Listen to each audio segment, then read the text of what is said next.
Hello students, today we will discuss about rancidity and corrosion. That is the topic of 10th class chemistry, lesson number 1. Okay, let's start.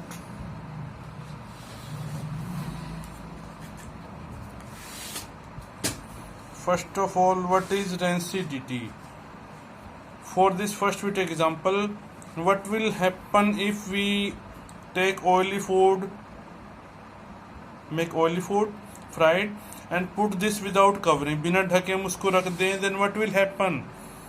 It will become sour taste, खट्टा हो जाएगा, खराब हो जाएगी, bad smell हो जाएगी इसकी, test भी खराब हो जाएगी इसका. Okay, then what will happen? Then oxidation of food takes place. Oxygen contact में आएगी without covering and producing bad smell and taste. This bad smell and taste due to rancidity. Okay, hence it may be defined as a slow oxidation of oils and fats present in food. Material means कि जो food material में जो oxidation है oils and fats का, तेल और घी का, जो oily food substance है, and then becomes bad smelling. Smell उसकी bad हो जाएगी, खट्टा हो जाएगा, that is called rancidity.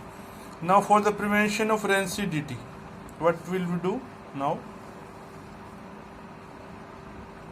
Vacuum packing.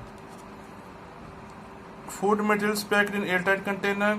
Okay, means air tight container में उसको रखें तो एयर उसके डायरेक्ट कॉन्टैक्ट में नहीं आएगी. Preference is given packing under vacuum condition. Means जो वैक्यूम है डिब्बे में बिल्कुल टाइट एयर कंटेनर हो, जैसे आपके पैकिंग आते हैं रसगुल्ले वगैरह और कुछ मटेरियल्स आते हैं, दैट इज वैक्यूम पैकिंग. हवा उनमें बिल्कुल भी नहीं होती तो उनको प्रेफरेंस दिया जाता है, ऑक्सीडेशन उनका नहीं हो पाता. Keeping food items at low temperature. देखिए छोटा सा एग्जांपल है, और किसी सब्सटेंस को फ्रिज में रख दें, मान लो मिल्क है, ओके, और मिल्क से बनी कोई आइटम है और उसको फ्रीजर में रखोगे, फ्रिज में रखोगे, देन व्हाट विल हैपन? तो ये ख़राब नहीं होगा, नियर अबाउट 24 आवर्स तक ख़राब नहीं होगा. ओके, बिकॉज टेम्परेचर उसका लो हो जाएगा और also direct contact oxygen is avoided. Okay, now keeping air, replacing air with nitrogen. Okay,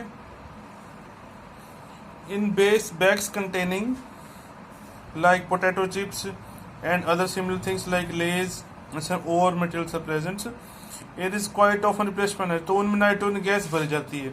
वो क्या करती है, उसको खराब होने से बचाते हैं और उसको ऑक्सीडेशन नहीं होने देती. That prevent from oxidation. Now avoiding from direct sunlight.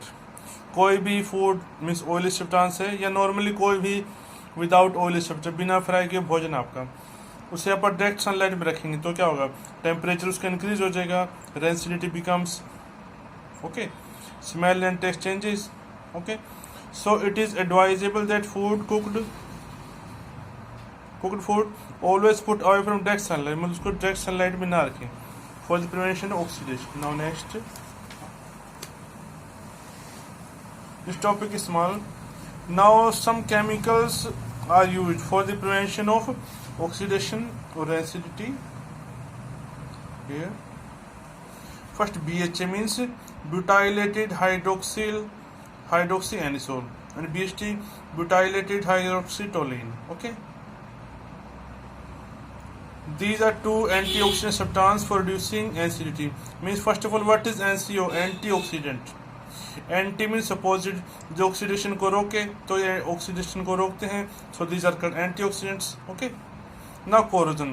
Corrosion generally meaning है, देखिए, strength of any substance decrease due to environment factor.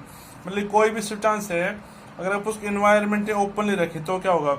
Air भी से कॉन्टैक्ट में, humidity present in atmosphere also contact with them, touch with them, then it becomes weak, strength decrease, that is called corrosion. For this, that is considered. For this we put iron nail atmosphere for some days, then what will happen?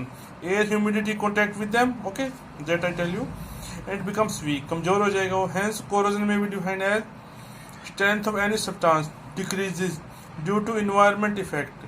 Okay, means environment के effect से कोई substance की strength है, weak हो जाएगा, कम हो जाएगी, decrease हो जाएगी, that is called corrosion. Also, the chemical process of slow heating up the surfaces of certain metals means certain metals का जो surface है, slow heating, धीरे धीरे that will become slowly when kept open for long time. long time if we kept them, certain metal surface becomes weak, slow eating. Okay, that is also called corrosion. Means slow eating में धीरे धीरे वो weak होता जाएगा. Okay, now examples of corrosion. Deposit around the terminals battery, means गाड़ी की battery के जो टर्मिनल से जहाँ से तार कनेक्ट होता है उसके ऊपर कई बार वाइट सा ऐसा कुछ मटेरियल सा मिलता है, that due to corrosion. For prevention we put oil और Mobil oil in that terminals. Black coating on the surface of silver, जो चांदी ब्लैक कलर हो जाता है उसका, that is hydrogen sulphide gas. Green layer on the copper, जो तांबे के हरे रंग की लेयर, that is also called corrosion of copper, that is copper carbonate. Rusting on or corrosion on iron, means जो rusting होती है आपके आयरन की, that is also example of corrosion. Okay students, now that is the end of this lesson. Okay, till then, goodbye.